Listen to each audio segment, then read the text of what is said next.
Welcome everyone, and thank you for coming to our panel.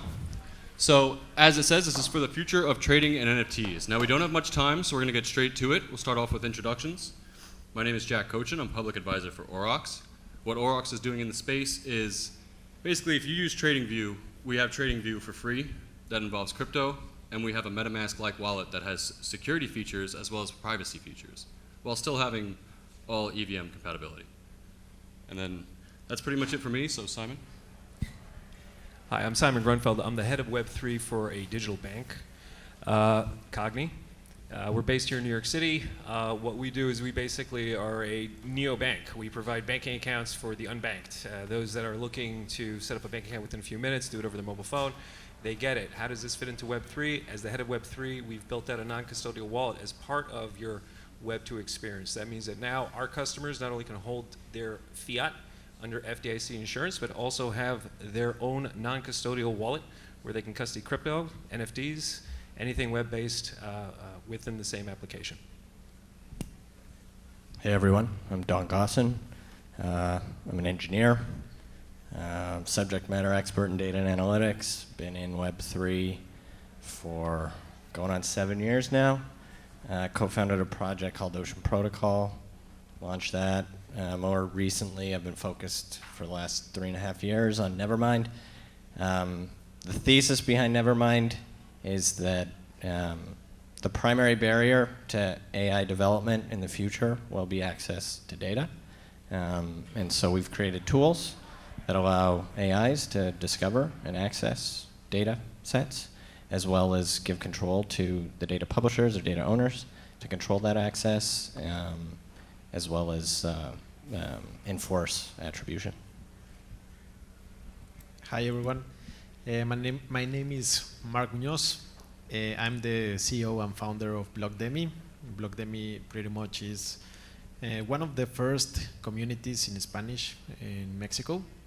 We create content, we create a community, and we are trying to bring Web2 developers to the Web3 ecosystem. I've been here in the blockchain ecosystem since 2017, and well, we are trying to bring more quality content to Latin America. Hey everyone, my name is Brian Stollery. I'm a New York live entertainment impresario, so my background was really in live entertainment production, working with Peter Shapiro and the Brooklyn Bowl ecosystem, and I run Webstock, and we believe that we believe in a future where artists and fans should not be exploited by monopolistic industries. And so we run Webstock, which is a music and art festival that is fully decentralized. We produce concerts and music festivals all around the world in real life, which are doubled in the metaverse and built using Web3 tools and technology. And our entire goal is through art and music and entertainment to proliferate Web3 education, to empower artists and make sure that future generations of artists and fans are not exploited by centralized corporations. All right, so our first question for all the panelists will be, what do you personally think is the biggest upcoming contribution to the future of trading NFTs? This could be something you're doing or something you're personally excited about. So for myself, really quick, with Aurochs, we are using an AI to help you make trades. The AI has about a 70% accuracy rate, which as far as trading AI goes is pretty much what you should expect, anywhere from 70 to 80. And its purpose is not to trade for you, but to tell you what might be a better entry or exit. And more so it's focused on shorting right now, but the bot can be applied to any pair as well. It's one of many things that goes into indicators and whatnot. We also are using AI to aggregate some indicators together just so you can have one with more simple things to read rather than having to figure out a cloud, Fibonacci, and all that. To me, I think that there are two primary issues right now that we're looking to solve overall in the market. Number one would be the fact that when exchanges explode, people lose their money, they lose assets, they don't have access to them anymore, they're gone. So that's the first problem. When it comes to NFTs, the other problem has to do with identity management. How do you know that you're actually buying what you're buying from? The person who's actually selling it is the person that actually owns it. And of course, we could always say, well, you know, using blockchain, you know that it's coming from this wallet, it's confirmed, it's on chain. Yeah, but who is the person behind that wallet? So what we're doing is we're actually resolving both of those issues simultaneously. Number one, we're looking at how do we provide a more secure infrastructure for trading. And that involves two things. One, making sure that users have their access to their own private keys, and they have access to their assets, independent of the platform. That's one. And two, in the event the platform does explode, in the event the institution goes belly up, what happens to your money? So that's why we as a bank depend on FDIC in the event that something goes wrong and we become illiquid and then we fold, but our users still get their money back. If in the event we fold, our users still have access to their digital assets. So we can't steal that from them. We can't do anything about it. So that's on the infrastructure side. On the identity side, working with a new identity management service, a new IDaaS that we're launching, allows us to take Web 2 KYC data, port that into a Web 3 environment.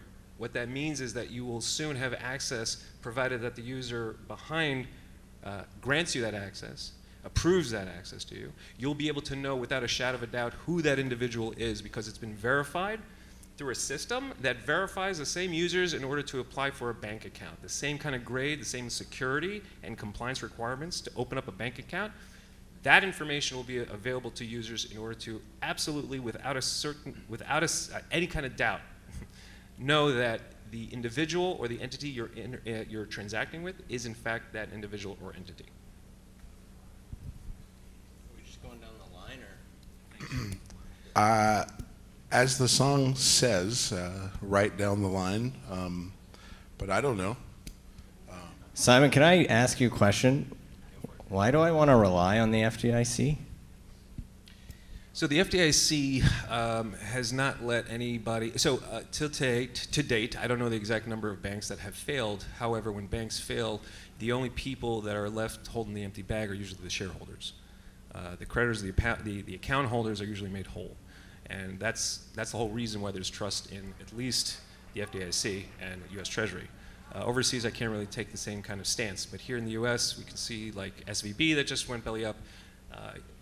Account holders got way more than the 250K that FDIC did cover. We'll see the same thing with Silvergate. First Republic, anybody hear about them? They also just went belly up. Credit Suisse, though, well, that's a different jurisdiction, but that would be the reason. Now, before you ask your follow-up, no exchange on the planet can make that claim right now. Meaning that no exchange on the planet. Can't Uniswap? Uniswap is not FDIC insured. There's no fiat on Uniswap. Yeah, I mean, but that's kind of the point, isn't it? Well, how do you go from fiat to crypto? But we're talking about the future of NFTs, so shouldn't we talk about, instead of using fiat? Yeah, but you still need a means to custody fiat. You still need to have a trusted means to be able to accept fiat in order to facilitate the transaction between a fiat to a crypto asset. Okay, sorry, I didn't mean to derail the conversation anymore. Just a comment on the FDIC. And I think the soul-boundedness, that stuff's Yeah, really so that's how we're relevant. doing the DID, has to do with soul-bound tokens. So what we do is we scrape data from the Web 2 forms that people fill out in order to actually get the bank account, and then that information is then encrypted, tied to the user's private key to a soul-bound token, which means that that token never leaves the wallet. It could be burned, of course, but it can never be transferred to somebody else pretending to be you. Nice. So I'm a little biased. We operate at the intersection of Web3 and federated learning. In this case, it's like a subset AI. I think based on what we've seen over the last 8 or 9 months in particular, there's a lot going on in the AI space, and I think it's going to influence Web3 quite drastically. Just looking at pure, the quantitative side of things. Fastest growing app ever, ChatGPT, 100 million users in 2 months. Took Uber 71 months to get to 100. ChatGPT, dude. Sorry? ChatGPT, dude. Yeah, so I think as it relates to NFTs and crypto in general, I think what the future holds in particular is more interactivity on the assets, making the assets more dynamic. I think over the last 15 or so years, what our industry has done a good job of is creating the foundations. I think we've unlocked one level of utility, which is the liquidity side of things, and having access to bridging functionality so that we can move back and forth between fiat and crypto. But what we need to unlock is the latent value in the assets themselves. Again, biased, I think that requires analytics and the ability to compute on these assets. So I think the future is quite computational and data asset heavy, and that's going to derive the next level of utility in these underlying assets.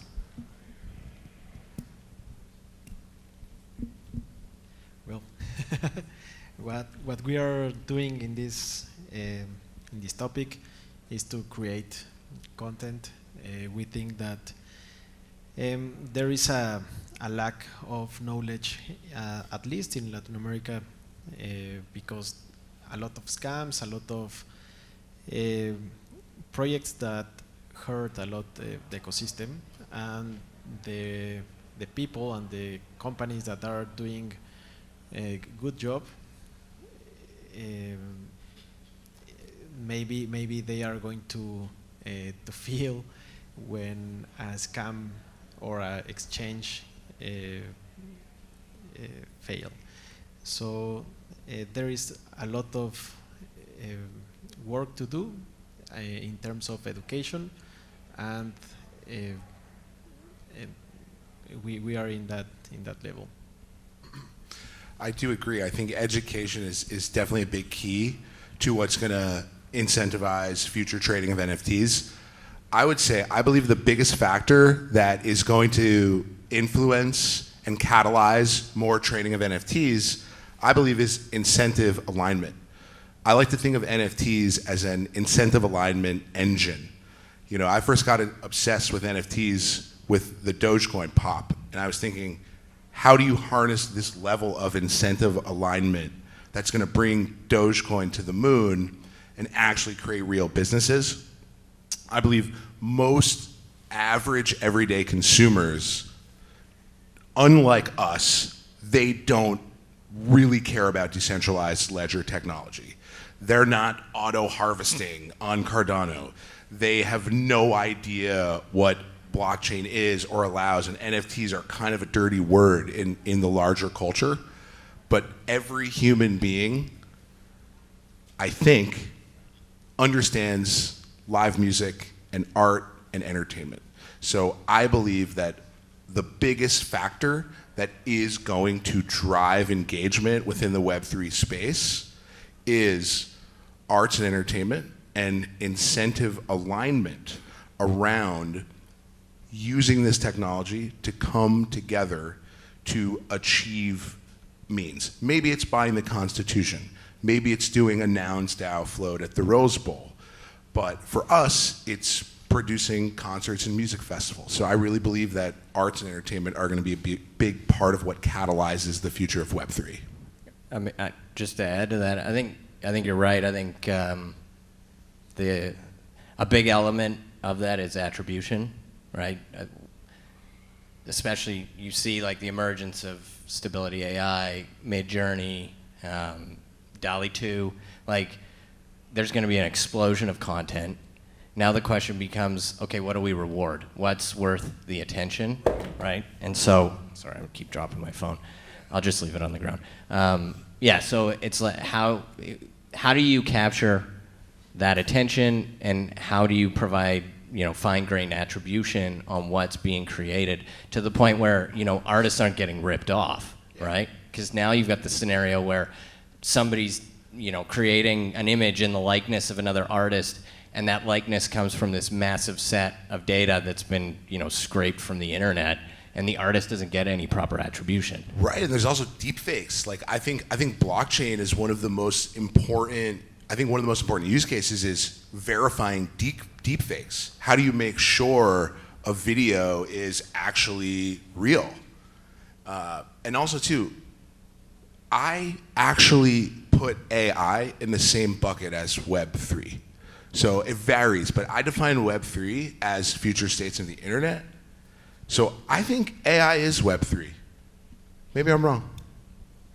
Well, actually, I don't think that blockchain is useful to verify identities, because what you if you have a fake identity and you save it on the blockchain, it will be pretty secure, immutable, but fake. Yeah, but this is where soul-boundedness comes into play, right? Like having that. So yeah, exactly. So let's talk about this real quick, right? So you want to know without a shadow of a doubt that the originator of content, whatever it is, okay, but that rich media file, that content is being sold or being offered from somebody who's valid. So who's an actual individual who's been given a stamp of approval by somebody. Sort of like how, you know, I think everybody here knows what SSL is, right? I think so, right? Secure Socket Layer. So, and perhaps we just, you know, assume, hey, you know, it says SSL, I see a little lock, okay, it's safe, it's secure, let me go ahead and try it. A few people actually click on that to see who issued that certificate. But it's there. You can actually verify that this website has its certificate issued by this authority. That doesn't exist now. But through DID, being able to use soulbound technology the way we're using it, we're able to actually attach user data that has been confirmed, validated through a process of KYC and AML, unfortunately, and to validate that wallet with said information. The amount of information to be exposed to people, that's already, you know, subject to discussion of what the artists want to expose, what they don't want to expose. But given that they have a stamp of approval from an authority that proves that, yes, this is Brian's wallet and everything in it belongs to him, I think that is, that's a huge differentiator. That's like an off-chain process, right? Like not using What we, blockchain. so the initiation, the input is off-chain, so it's Web 2, so we have to capture that somehow, but then we turn that on-chain. We basically mint a soulbound token, and what we do is we take all that data, we create encrypted metadata attached to that soulbound token that's available if and when the owner of that cert wants to share it with the world. But it doesn't have to be an off-chain process, right? Depending on the frequency of usage, like how prolific you are on-chain, you can establish reputation. So it doesn't necessarily have to be entirely derived from, you know, Web 2 off-chain processes. Well, at the beginning, the first, at least, should be off-chain. Not necessarily. I mean, okay, so we're talking about humans here, but what about AI agents? Like, how do you establish KYC on an ephemeral actor, right? The only way you can actually do that is through transaction history, and that's where you're going to look. You're going to look on chain. I mean, the fact of the matter is an AI is not going to have a bank account. So how's it going to transact in the future? Well, I think one thing that kind of goes into everything here is that in the future, a lot of what we were just talking about will probably be used more often than we think without us being aware of it. You will be using NFTs every day, every time you buy a ticket. You just won't know that it's an NFT. There might be a small little thing that says powered by, like Tezos, Cardano, Ethereum. Maybe. Might not even see that. So when it comes to the integrations of all these things, this is more so an agree or disagree, you know, elaborate, but how much of this do you think will become a background thing? People are just going up to an ATM, they're doing this, they're maybe on an exchange that they think might be Web 2, but really, and I'm talking down the line, you know, when this is more commonplace, how much do you guys think the integration will be invisible? So if I could take that. So we had the second annual Webstock Music and Art Festival last night in New York City.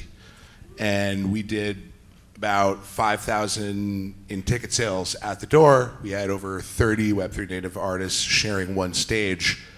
Every single ticket we sold was an NFT on the Aptos blockchain. If you are an average consumer who doesn't care about NFTs, doesn't matter. You just bought an NFT. And we're also, so Kid Labs, Know Your Distribution, it's a Brooklyn-based blockchain ticketing company. We're actually doing a pilot program right now at the Wells Fargo Center in Philadelphia. So if you've bought a ticket to go see the Flyers, you just bought an NFT. Don't care? Great. If you care, cool. It's on the Block Explorer, but 100%, I believe that it will be invisible in the future. I believe in the future, every item of value in the physical world will be tethered to some sort of digital authentication.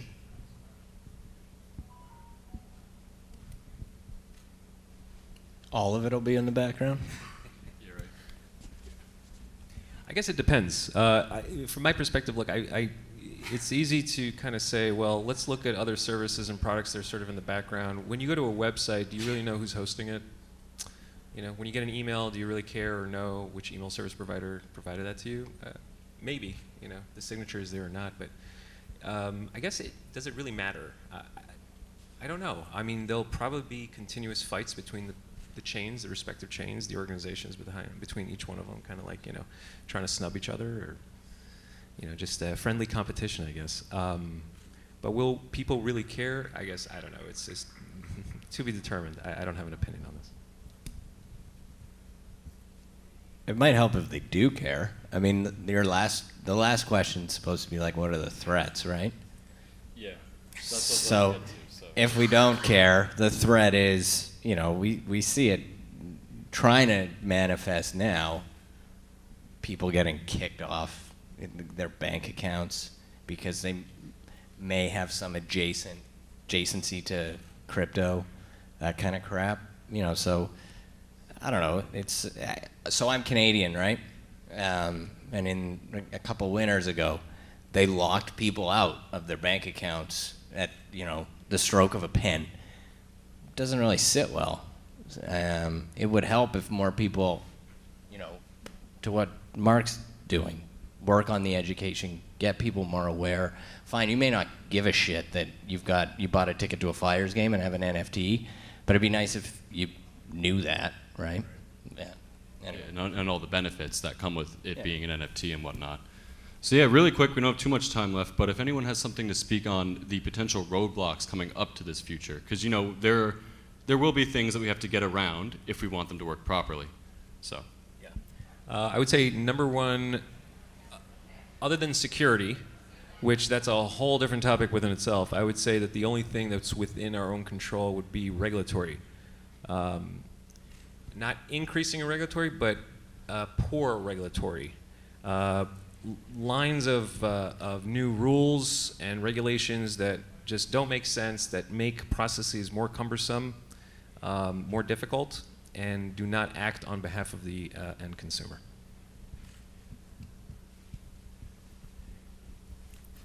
What was the question? Upcoming roadblocks that will stop us from getting to the future, things that we might solve in the upcoming years. I think economic and social also are very frustrating. Economic, at least, is very difficult for Web3 companies to rise and explain the technology, but also to raise funds. A lot of speculation around the Web3 ecosystem, and well, those two. Yeah, I just think a lack of education. You know, we're in the internet in the 70s, basically. The vast majority of humans don't actually understand what's possible through this technology. And it's really on us to proliferate this education, which is, I think it's amazing what you're doing, Mark, in Latin America. And, you know, what we're doing with artists and musicians. I think the number one thing is education. We need to make sure that everyone understands, you know, what this technology can allow. All right, and with that, we have 5 seconds left on the clock, so that's a perfect ending. We'd like to thank my fellow panelists for being here. I'd like to thank you all for coming here and watching us. Thank you. We'll see us around. IRL. DYOR.